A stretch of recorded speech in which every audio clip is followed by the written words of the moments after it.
Hey guys, good morning. Laura with Garden Answer. Today I wanted to give you an update on how our downtown pots are doing. We uploaded a video on May 22nd where it showed where I planted all of these up. They looked very small and they weren't very full of color, and so I told you guys I'd give you an update. So this is it at this point.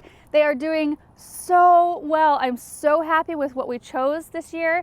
We used a purple fountain grass in the center, which when we planted them up initially, these plants were just, you know, they were pretty small, but once the heat comes, they just take off. And then I did the 2017 National Combo, which is Supertunia Vista Bubblegum, Supertunia Vista Silverberry, here this light pink, and Supertunia Vista Fuchsia. And I'm so extremely happy with, well, how they look for one, but two, usually I have a little bit of a water issue in these pots because it gets, like, it's been already 106 or 107 has been our high so far this summer.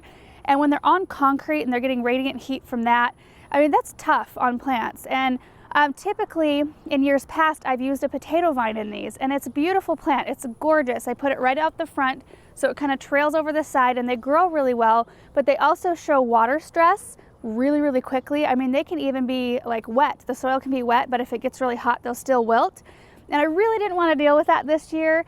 So we opted to not use it. I thought I was going to hear all kinds of people kind of wondering why I didn't use it because it is a showstopper. I've not heard one person ask why we haven't used that, and I think that's because these plants are just doing so well. We also haven't had to water every day. Typically, years past, we do 7 gallons of water per pot every single day of the week. And this year we're doing 5 gallons of water every other day. And they are just thriving. I mean, you can just see the bloom to foliage ratio. I mean, it's been like this the entire summer so far, just full of color. They have not wilted one time. And so I just couldn't be more happy with how they turned out. In that same video, we showed you another project I was working on, another planting project where somebody brought in 30 containers for me to plant up. It was for another business in our area. So we thought we would run down there and show you guys how those are looking. And then I thought I would give you guys kind of a rundown on how I got this project off the ground. I know that some of you guys might not be interested in all those details, but I did notice a few comments of people who said, you know, how do you get this kind of project started? How can I do something like this in my city? So I'll share some of those details toward the end of the video. So we're down where the other 30 pots ended up, and this is the only pot that's in the shade this morning. All the rest of them are out there in the bright sun, but they're all looking so great. So the difference between this one here and the ones that we have downtown is that I did not use the Vista Silverberry. Instead, I used the Supertunia Royal Velvet, which you can see that deep purple, really pretty. And then I also used a potato vine on this one. And the reason why I was able to get away with the potato vine in these is that these are on drip. So each one of these pots here has a drip tube that comes up, feeds the pot. So they're getting watered every single day on a really consistent basis. So this potato vine is not going to skip a beat. So these plants and the ones downtown have only been in the containers for a little less than 2 months, and they already look this amazing. So now I'm going to go find a spot that's a little bit quieter, and I'll share some of the details on how I got the Downtown City Pot project started. Okay, so for those of you who want to know how I got the project started, if you are interested in doing something like this in your city, I'll give you a little bit of background first. The project started, I think, about 6.5 years ago. It was 6 years this past March.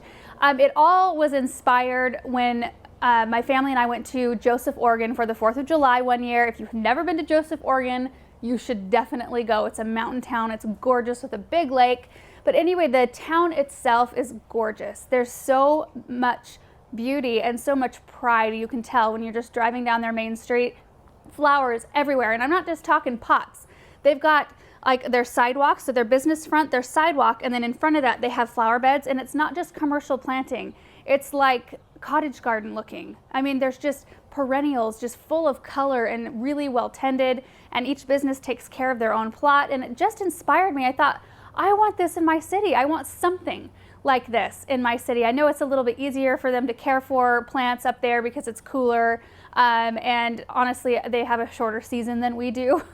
Down here it gets really hot, and you really have to be you have to consider what plants you choose. I mean, it's a huge deal here because the watering is really hard. We have weeds, terrible. So anyway, I also had a ton of energy back then. Like, believe it or not, I had like energy ×2 of what I have now because we lived in a really small home. We had a really small yard. I was working a lot of hours down at the garden center, but I still had like this pent up energy. I wanted to get it out. I needed an outlet for it, and I thought, you know what, this is a great way to just give back to the community too.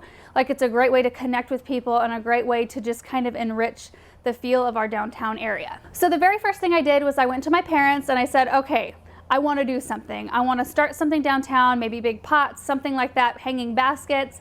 And they were all for it. So we decided to come up with a list first. We needed a plan. So I went through our concrete catalogs and I selected what pot I thought would work the best. I listed out how much soil we would need, all the plants, because we do switch them out for 3 seasons. We do a spring, summer, and a fall planting. All 3 different seasons have different plants. And in the wintertime, we decorate them for Christmas. So usually there's an evergreen in there left from the fall planting. I take the flowers out that look bad, you know, after the first frost. And then we'll put like a big red velvet ribbon on the front of the pots, or we'll do Christmas lights. So all of those things are consideration. I also built in the price of extra plants just in case some of them got stolen or some of them died, which is something that just, you know, happens when you've got them out in the middle where they're just accessible to anybody. So I just tried to think of anything that could possibly happen to these pots, anything we might need, fertilizer as well. So I had a whole plan listed out, and we went to the city manager, my mom and I did, and we presented the plan. And I think that's the biggest thing. I think if you're going to start something like this, you have to have a plan. You can't just go like willy-nilly in and just say, hey, I want to do this, and not really know exactly what you're talking about, the details of the whole thing, how they're going to get water, who's going to do it, that kind of thing. And I've actually found that people in the city government are really receptive. If you go in with a plan and you're not just going in saying, you know, hey, this is something I think that you guys should be doing. Instead, you're going in and saying, this is how we can get this done, and I want to do it. Like, you know, people are really receptive to that because they want people to be involved in the community. They're really busy. They've got lots of stuff going on. So when you go in prepared, the reception is pretty good. So when we met with the city manager at that point in time, they were having like some budget things going on, and they had a lot of projects going on. So they really couldn't help us out financially to get the project off the ground, which was okay, but they wanted to partner with us and help us in any other way they could. So they actually ended up saying, hey, if you get this thing going, we will help with the watering. We will donate labor to help with the watering. And they also ended up going in halfway with us for our water tank that we pull behind the truck and the trailer that the water tank sits on. So they did help out financially in the beginning to kind of get it started as far as the watering goes. So after I met with the city manager, I went to the Chamber of Commerce and talked to a man there, and he really gave us really great direction. And I think that's the way to go. You just need to start getting yourself out there, start talking to people, networking, because I didn't know some of the things that were available to us as far as grants go until you start talking to people about it. I had no idea. So he connected me with what is called the V&C board, which is the Visitors and Convention Board. And what that is a board that has a budget. The budget comes from a portion of our hotel tax. So people that come and stay in hotels in this city, there's a tax attached to the room, which there normally is. A portion of that tax goes into this fund for visitors and convention, which is primarily slated for beautification projects and city events. So it was like this perfect fit, because here I was trying to do a city beautification project, and here is this fund where you can apply for a grant to, you know, kind of get your project off the ground. So I had to do a really lengthy application project. I had to put together a presentation. I went really early in the morning one day, and I had to stand in front of the board and give my presentation on the project, why I thought it was awesome and why I thought it would work, and they totally went for it. I was so pumped. So what the grant took care of was purchasing the pots in the beginning and the soil to go in them, plus 1 anchor evergreen for each pot. And we did 26 containers. And I can't remember off the top of my head how much that grant was for. I think it was for between $8,000 and $10,000 to get it started, because the pots that I chose, it was an on-purpose decision, because I had to think, okay, this pot has to make a statement, first of all. I want people to see it. And second of all, it needs to be big and it needs to be heavy, because I don't want anybody to be able to pick it up and take it off. So these pots are 480 pounds with nothing in them. There is no way that anybody is going to steal these pots unless they have special equipment. There's no way they're going to bring special equipment down and do it right, you know, out in the middle where anybody can see them. So the next piece of the puzzle was to find sponsors. So the way that I got this to work to where it could sustain itself and to where I didn't have to get a grant every year or the city didn't have to supply all the funds every year, was I made it an Adopt a Pot program. So each pot can be adopted by a business or an individual in the town. In the first year, it was $250 for the entire year. That covers all the plants, the extra soil we have to use, the fertilizer, the labor, which we ended up getting an awesome volunteer crew together to take care of that, but $250 for that whole year. And then they get their name, whoever adopts it gets their name on a plaque that goes inside the pot, and so it stays there for the whole year. So the way I found the sponsors, it was super easy, you guys, because I find that once you have a plan in place and you know what's gonna happen, people jump on it. They're like, yes, like maybe they don't have the time or the energy or the resources or whatever, you know, to focus that much attention on getting a project started, but they still want to be involved. Like, hey, this is an amazing idea. I want to be involved in this. How can I be involved? Well, for $250, you can adopt one of these pots and get your name on it. That enables us to pay for all the plants. It enables us to take care of them. And so I put it out on our Facebook page for Andrews, our garden center. And I also went to the Chamber of Commerce and I presented the plan and the project at their lunch. They have a monthly or a weekly, I can't remember, lunch. So I did that, and I had sponsors like that. I didn't even have to put anything in the paper. I didn't have to go door to door. They just flooded in. I mean, there's only 26 sponsors. We have lots of businesses in the area, but there are several individuals, like several people in this city who wanted what I did.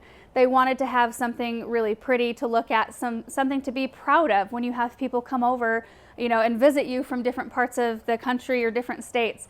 So it was really easy that way, and it's really been easy from that point on. I mean, 6.5 years later, we still have full donors. That first year we had a huge wait list, so I've kind of been like able to use off that wait list as other people haven't been able to do it. But from the first year, 6.5 years ago, at $250 for the adoption fee, it's only gone up $25 in that time. So it's still only $275 for the whole year. The first year was a ton of work, I'm not gonna lie. These types of projects, when you start it, like, don't kid yourself with the amount of time you're gonna spend on something like this. And thank goodness I had the energy then. Like, I think about what I gave to that project the first few years and what like kind of time I have now, and they're just like, it kind of blows my mind a little bit. The first year I did primarily all the watering. So I would get up at 5:30 in the morning. I would meet the city employee downtown. I think it was, we met at maybe 6:45, 7 in the morning, and I watered every single day of the week, even on my days off. I would get up and I would go water with him. He'd drive the truck while I sat on the tailgate, and I'd hop off, water, and then hop back on, and we did that 26 times, and it took about an hour, a little bit longer in the summer because I need a lot more water, like an hour and a half. And then my mom and I would water on Saturdays, and that's the day we would fertilize and trim and do any maintenance we needed to the pots. And then Sundays I would water. So it was so much work, but I was so happy to do it. And that was the whole first year. After that, I knew that was not something I could sustain that amount of time.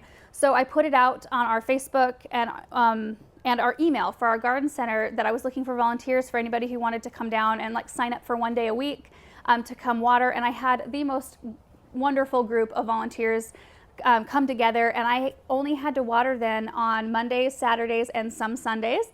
So I had Tuesdays through Fridays taken care of, and now it's kind of evolved. The city has actually come in and they have taken over quite a bit more responsibility. I think they saw this project going and they saw it being successful, and they thought, you know what, we can give more to this project. So they actually take care of all the watering Monday through Friday. They have 2 city employees that go out and do it. I don't even have to, the only thing I have to do is text them and say, hey, they need water on this day. So that's all I have to do now. Saturdays, we're actually skipping now that we only do it every other day. And then I've hired somebody to water on Sunday, so I don't have to do it then. So it has evolved. I'm still managing the project. I go out with my mom and typically, like, if my brother's there, he'll come help, or my sister, and we go out and we do all the pot transitions for the seasonal plants. We also, if there's, you know, anybody who can't water or something, we'll go out and water together. I find the sponsors still every year. So I'm still managing the project, but it's so weird based on that, like what I put in the first year, which was so much time and effort and stress, really. I stressed so bad, you guys. When the weather was bad or if it was windy, I was like at home, like, I wonder if the plants are gonna die. And they never did. Their plants are super resilient down there. They just tend to love it. Like I've used Super Tunias every single year. The first year though, I used 2 Super Tunias and 1 other variety, which I will never do again because I will never use a variety that has to be deadheaded. So those kinds of things are considerations, and you don't really think about like what type of plants to use and what really works in those containers until you do it. And we worked out lots of kinks that way, knowing that, you know, we can't deadhead 26 pots full of petunias that go from the top of the pot all the way down to the ground. Like, who has time for that? So that's pretty much the project and a little history behind how it started. And I don't think I'm leaving anything out, but if you have any other questions or if I missed something, please leave me a comment down below. And so yeah, for those of you who are like kind of thinking or have been thinking about starting a project like this or might want to try something like this, I would say the first thing to do is go down to your local garden center, talk with them. They will probably end up being a huge partner to what you're doing. Get some prices down, get a plan in place, go to your city manager, Chamber of Commerce, start networking with people. You learn a lot from people just kind of like connecting yourself in that way. Be prepared for the amount of work it's going to take, because in the beginning it is a lot of work, especially for the person who is kind of spearheading the project, but it's completely worth it. I mean, it just enriches the life of, really, it has enriched my life, and I think it's enriched the lives of people who drive downtown and get to see those beautiful plants. As another resource, you should check out America in Bloom. I'm not personally involved in it, but I know some of the people who are, and I think what it is it's more for people who have already started projects like this. There are people who have already kind of put in the initial effort, and then they'll help you, like they'll come alongside you and help guide you and make the projects even better. And if you qualify, they'll even send out some judges to help kind of assess what you're doing. They help kind of guide you to make it even bigger and better. Kind of a cool thing. We'll leave information down below if you want to check that out. So that's pretty much the project in a nutshell. I hope this video was interesting and hopefully inspiring to you guys, and we will see you in the next one. Bye.